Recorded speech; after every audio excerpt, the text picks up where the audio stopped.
Hello everyone, welcome back to my channel. তোমরা সবাই কেমন আছো? আশা করি ভালো আছো। আমিও ভালো আছি।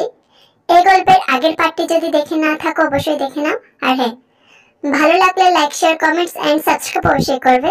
প্রচন্ড শীত পড়েছে, নিজেদের একটু সেফ রাখবে। চলো টাটা। যদি কখনো এমন হয় যে তুমি আমার কাছ থেকে কিছু লুকিয়েছো, তবে তা নিশ্চয়ই আমার ভালোর জন্যই হবে। আর হ্যাঁ, বাকি রইল তোমাকে নিজের থেকে দূরে সরিয়ে দেওয়ার কথা। তো সেটা অন্তত এই জন্মে আর সম্ভব নয়।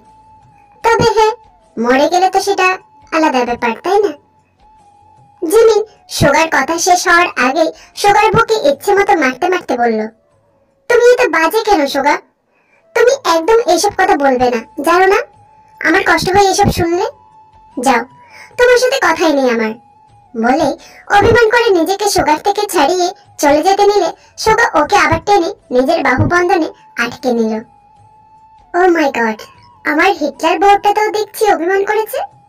সত্যি বলছি জিমিন, এমন আর কখনো বলবো না। তবে হ্যাঁ, তোমার মুখে কিন্তু ইমোশন মানায় না। প্লিজ কথা বলো। জিমিন তো মুখ ঘুরিয়ে রইল। ঠিক আছে ঠিক আছে, কথা বলতে হবে না আমার সাথে। আমি ব্যাকপ্যাক করে নিচ্ছি, এবার হিমালয়ে গিয়ে সন্ন্যাসীদের মতো জীবনযাপন করব। জিমিন এবার রাগে চিল্লিয়ে উঠল, যাও না যাও, যেখানে খুশি যাও, কিন্তু তোমার কোথাও ঠাঁই হবে না বলে দিলাম। সুগা মৃদু হেসে মাথা দোলালো। জিমিন সুগার হাসি নিজে থেকে সুগাকে জড়িয়ে নিল। এই, একদম নড়াচড়া করবে না, তাহলে কিন্তু মেয়েটা হাড় করে ভেঙে দেব। আমার প্রচন্ড ঘুম পাচ্ছে, নিজে তো সারাদিন পড়ে পড়ে ঘুমিয়েছো, এবার আমাকে ঘুমাতে দাও।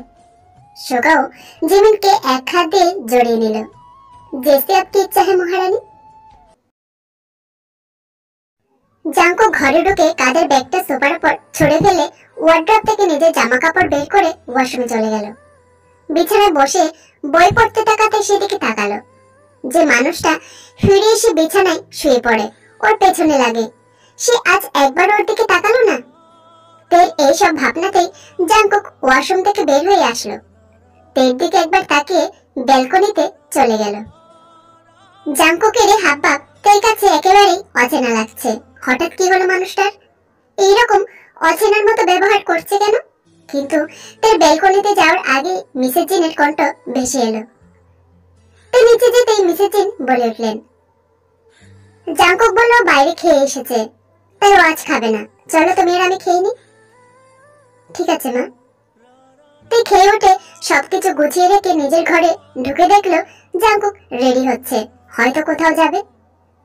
তেকে ঘরে ঢুকতে দেখে জাঙ্কুক গম্ভীর মুখে প্রশ্ন করল, মা ঘুমিয়েছে? তে আজ পর্যন্ত কখনো জাঙ্কুকের এখনো গম্ভীর স্বর শোনেনি। তে মাথা নাড়িয়ে হ্যাঁ সূচক উত্তর দিল। জাঙ্কুক তের কথা শুনে তের এক হাত ধরে টেনে বাইরে নিয়ে এলো। তে কিছু বলতে গেলেই জাঙ্কুক ওকে হাত দেখিয়ে থামিয়ে দিল। তেকে গাড়িতে উঠতে ইশারা করে জাঙ্কুক ড্রাইভার সিটে বসে পড়ল। তে আজ তার অতি পরিচিত মানুষটাকে দেখে ভয় পাচ্ছে। জাঙ্কুক গাড়ি স্টার্ট করলো। কিছুক্ষণ চলার পর একটা ফাঁকা জায়গা দেখে গাড়ি থামালো। জাঙ্কুককে গাড়ি থেকে নামতে দেখে তেও পিছন পিছন নেমে পড়লো। তারপর ধীর পায়ে জাঙ্কুকের পিছনে গিয়ে দাঁড়ালো। নিজের পেছনে তের উপস্থিতি অনুভব করতে পেরে জাঙ্কুক নীরবতা ভঙ্গ করে বলে উঠল, কয়েকটা সত্যি কথা বলবে মিসেস তে? তে অবাক হয়ে জাঙ্কুকের দিকে তাকালো। আজ পর্যন্ত জাঙ্কুক ওকে কখনো নাম ধরে সম্বোধন করেনি, হয় পরি ডেকেছে নয়তো মিসেস জিওন ডেকেছে। তের তরফ থেকে কোনো রেসপন্স না পেয়ে জাঙ্কুক আবার প্রশ্ন করলো, তুমি যখন সুগার বাড়ি থেকে পালিয়েছিলে তখন তুমি কি প্রেগন্যান্ট ছিলে? তেকে চুপ করে থাকতে দেখে জাঙ্কুক তাচ্ছিলে স্বরে বলল, নীরবতা সম্মতির লক্ষণ, তা তো তুমি জানোই। তোমার নীরবতাকে তাহলে হ্যাঁ বলে ধরে নিচ্ছি। তে তাও কোনো উত্তর দিল না। তের চোখের কোণে জল টলমল করছে। বেশ, আরেকটা প্রশ্ন। যখন সুগা তোমার সাথে জোর করে শারীরিক সম্পর্ক করতে চেয়েছিল তখন সে স্বাভাবিক অবস্থায় ছিল না, তাই তো? তে এবারও কোনো উত্তর দিল না। জাঙ্কুক সেদিকে তাকে রাগে হাত মুঠো করে নিল। সুগা যখন তোমাকে পুড়িয়ে মারার চেষ্টা করেছিল তখন ও এই সত্যিটা জানতো না, কি তাই তো? তের কাছ থেকে এবারও কোনো উত্তর না পেয়ে জাঙ্কুক রাগে চেঁচিয়ে উঠল। আনসার মি মিসেস তে। জাঙ্কুকের চিৎকারে তে থরথর করে কেঁপে উঠল। এতক্ষণ ধরে আটকে রাখা জলটা চোখের কোণ থেকে গাল বেয়ে নেমে এলো। এতগুলো সত্যি কথা লুকিয়েছো তুমি আমার কাছ থেকে তে? কেন? সুগাকে তুমি একসময় তো ভালোবাসতে, তাই না? নিজের ভালোবাসার মানুষের পিছনে ছুরি মারতে লজ্জা করলো না তোমার? অনেক বিশ্বাস করতাম আমি তোমাকে, তোমার উপর আমার অনেক আস্থা ছিল। আজ তুমি তা নিজের হাতে ভেঙেছো। আমার হৃদয়ে ছুরি মারার পুরস্কার তুমি পাবে তে, তুমি অবশ্যই পাবে। আর সুগার নামেও যা যা বলেছো তার জন্য তোমাকে শাস্তি পেতে হবে। আমি নিজের হাতে তোমাকে শাস্তি দেব। Just wait and watch. বলে জাঙ্কুক এগিয়ে যেতে নিলে তে দৌড়ে গিয়ে জাঙ্কুকের পায়ের কাছে বসে পড়ল। প্লিজ জাঙ্কুক, এরকম করবে না। তুমি আমাকে দূরে ঠেলে দিলে আমি বাঁচতে পারবো না। প্লিজ এরকম করো না। আমি তোমাকে বলতে চেয়েছিলাম কিন্তু বলতে পারিনি। বাবা আমাকে নিজের দিব্যি দিয়ে আটকে রেখেছিল, বলেছিল এই কথাটা যেন কাউকে কখনো না বলি।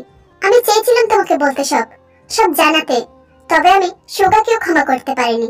ওর জন্য আমার সন্তানকে হারিয়েছিলাম। আমি যা করেছি তা নিজের জন্য তো করিনি, শুধুমাত্র ছোট্ট প্রাণটার কথা ভেবে করেছি, যে পৃথিবীর আলো দেখারও সুযোগ পাইনি, শুধুমাত্র সুগার জন্য। বাবা বলেছিল যদি সব সত্যি বলে দিই তবে কেউ সুগাকে দোষী বলবে না, কিন্তু আমি চাইতাম সুগার শাস্তি হোক। আমার সাথে যা করেছে তার জন্য নয়, আমার বেবির সাথে যা করেছে তার জন্য। বিশ্বাস করো, আমি শুধু বাবার কথা রাখতে একথা তোমাকে আমি বলতে পারিনি। বলতে বলতে হেঁচকি উঠে গেল তের। জাঙ্কুক দু কদম পিছিয়ে গিয়ে বলল, করি না তোমাকে বিশ্বাস আমি। এখন তুমি যা বলছো তা কেবল তোমার মন গড়া কথা। লজ্জা করে না নিজের বাবাকে দোষী সাব্যস্ত করতে? আই হেট ইউ তে, আই জাস্ট হেট ইউ। না জেনে না ভেবে এমন ভুল করেছো তুমি, যার জন্য কতগুলো জীবন তছনছ হয়ে গেছে তার কোনো ধারণা আছে তোমার? এর জন্য শাস্তি তো তোমাকে পেতেই হবে। চলে যাও আমার চোখের সামনে থেকে। তে হেঁচকি তুলতে তুলতে বলল, বিশ্বাস করো আমি সত্যি বলছি, আমি মিথ্যা বলছি না। বলতে বলতে মাটিতে লুটিয়ে পড়ল তে। জাঙ্কুক ছুটতে গিয়ে তেকে নিজে থেকে কোলে তুলে নিল, তেকে গাড়ির সিটে শুয়ে দিয়ে বসলো। অতিরিক্ত কান্না করতে করতে সেন্সলেস হয়ে গেছে তে। তের গাল বেয়ে পড়া জলের ধারাগুলো সযত্নে মুছে দিল জাঙ্কুক। তারপর তের কপালে ভালোবাসার পর্স এঁকে দিয়ে বিড়বিড় করে বলল, আমি তোমাকে বিশ্বাস করি তে। আমি জানি তুমি যা বলছো তা সত্যি, কারণ আমার তে হয়তো সত্যি লুকায় কিন্তু মিথ্যা বলে না। তবে তোমার মুখ থেকে সত্যিটা জানতে হলে এই কাজটা করা দরকার ছিল আমার। আর তুমি যা করেছো তার জন্য কিন্তু শাস্তি তো তোমাকে আমি দেবই। আর সেই শাস্তি পেলেই তবে তুমি বুঝবে সুগার কষ্টটা। তোমরা দুজনে সমান দোষী। ও নিজের কৃতকর্মের ফল ভোগ করে নিয়েছে, এবার তোমার পালা। আর ওই যে তোমার বাবা মিস্টার নামজুন, তাকেও দেখে নেব আমি। আই লাভ ইউ পরি।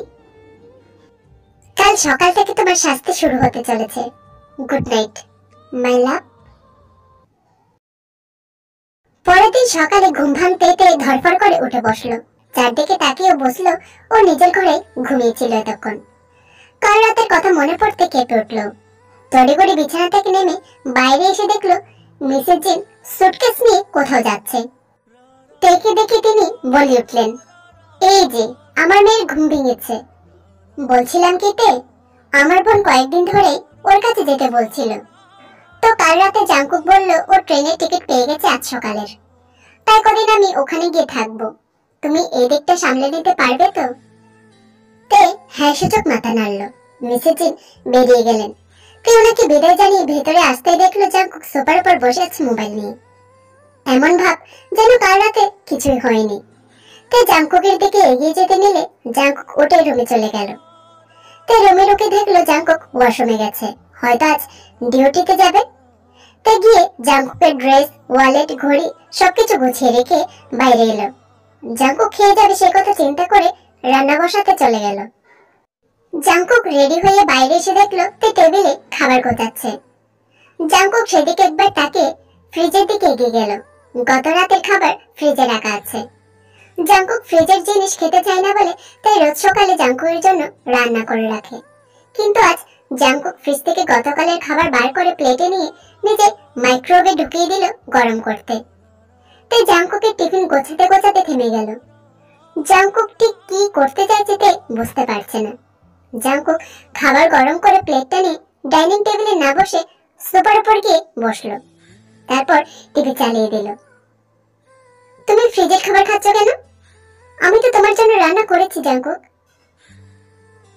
তের কথা শুনে জাংকুক বাহাতে টিভির সাউন্ডটা আরো দ্বিগুণ করে বাড়িয়ে দিল। জাংকুকের এইরকম কাজে তের চোখে জল চলে এলো। জাংকুকে প্লেটটা রেখে হাত ধুয়ে ঘরে চলে এলো। তারপর টিফিন বক্সটা না নিয়ে ফোন টিপতে টিপতে বাড়ি থেকে বের হয়ে গেল।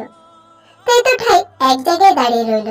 জাংকুকের হাত পা থেকে পরিষ্কার বোঝা যাচ্ছে ঘরে যে আরেকজন মানুষ আছে তা যেন নজরেই আসেনি। তাই কিছুক্ষণ পর ঘরে ঢুকে দেখলো বিছানার উপর জাংকুকের ড্রেস ওয়াচ যেভাবে গুছিয়ে রেখেছিল সেগুলো সেভাবেই পড়ে আছে। জাংকুক সেগুলোতে হাতে দেয়নি। তাই আবার সেগুলো গুছিয়ে রাখতে রাখতে কান্না ভেঙে পড়লো।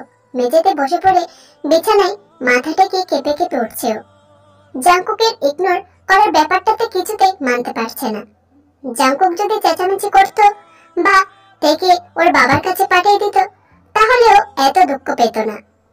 কিন্তু এভাবে কাছে থাকা সত্ত্বেও ওকে দূরে ঠেলে দেওয়ার ব্যাপারটা মন থেকে মেনে নিতে পারছে না তে। জাংকুক, আমি কি এতটাই খারাপ যে আমার হাতের খাবারও তুমি আজ খেতে চাইছো না? জাংকুক যখন বাড়ি ফিরল তখন ঘড়ির কাঁটা 12 ঘর ছুঁই ছুঁই। আজ অনেকটা কাজ করে ফিরতে ফিরতে দেরি হয়ে গেছে। কাল থেকে ওকে সুগার কেসটার খোঁজ খবর শুরু করতে হবে। তাই অন্য কাজগুলো আজকেই করা দরকার ছিল। ঘরের ভিতরে এসে দেখলো চারপাশ অন্ধকার। লাইট জ্বালিয়ে দেখলো তে মেঝেতে বসে ফ্যানের দিকে তাকিয়ে আছে এক দৃষ্টিতে। যে পোশাকে সকালে ওকে দেখে গিয়েছিল জাংকুক তে এখনো সেই পোশাকেই আছে। দেখে যেন ভীষণ এলোমেলো দেখাচ্ছে। চোখের কোণে শুকিয়ে যাওয়া জলের ধারা স্পষ্ট। কয়েক ঘন্টার মধ্যে যেন অনেকটা শুকিয়ে গেছে ওর পরি। এই দৃশ্য দেখে জাংকুকের বুকটা মোচড় দিয়ে উঠল। সে এক পা এগিয়ে যেতে গিয়েও আবার ফিরে এলো। এত তাড়াতাড়ি দুর্বল হয়ে পড়লে চলবে না। থেকে কিছুটা শাস্তি তো ভোগ করতেই হবে। জাংকুক আর কিছু না ভেবে ফ্রেশ হতে চলে গেল। ওয়াশরুমে ঢুকে প্রচন্ড স্পিডে কলটা খুলে দিয়ে শাওয়ারের তলায় বসে পড়ল। প্রচন্ড কষ্ট হচ্ছে ওর, চোখ দুটো জ্বালা করছে। প্রায় আধ ঘন্টা পর ফ্রেশ হয়ে বাইরে বেরিয়ে দেখলো তা এখনো একইভাবে বসে আছে। জাংকুক সেদিকে না তাকিয়ে বিছানায় উঠে শুয়ে পড়ল। এক ছাদের নিচে থাকা সত্ত্বেও ওদের দুজনের মধ্যে আজ সহস্র মাইলের ব্যবধান। কিছুক্ষণ এপাশ ওপাশ করার পর পাশ ফিরে দেখলো তে সেভাবেই ঘুমিয়ে পড়েছে। তে ঘুমিয়ে পড়েছে সেটা শিওর হয়ে তের পাশে এসে বসলো জাংকুক। তে তখনও ঘুমের দেশে। জাংকুক তার মাথাটা বিছানা থেকে সরিয়ে নিজের বুকের মাঝে নিয়ে নিল। এক হাত দিয়ে ধরে তেকে নিজের সাথে জড়িয়ে মেঝেতে বসে সেভাবে ঘুমিয়ে পড়ল। সকালের ঘুম ভাঙতে দেখলো কাল রাতেও যেখানে ছিল এখনো সেখানেই আছে। সামনে তাকিয়ে দেখলো বিছানা ফাঁকা। বিছানা ফাঁকা দেখে দৌড়ে বাইরে এলো, কিন্তু সেখানে কেউ নেই। মানে জাংকুক সকালে বেরিয়ে গেছে। তেও ফ্রেশ হতে চলে গেল। তে বুঝতে পারছে জাংকুক এভাবেই ওকে শাস্তি দিতে চায়।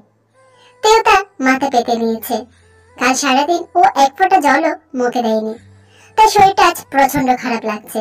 বাইরে এসে ফ্রিজ থেকে খাবার নিয়ে গরম করে খেতে বসলো, কিন্তু খাবারটা যেন গলা দিয়ে নামতেই চাইছে না। তবুও কোনো মতে কিছুটা খেয়ে টেবিল থেকে উঠে পড়লো।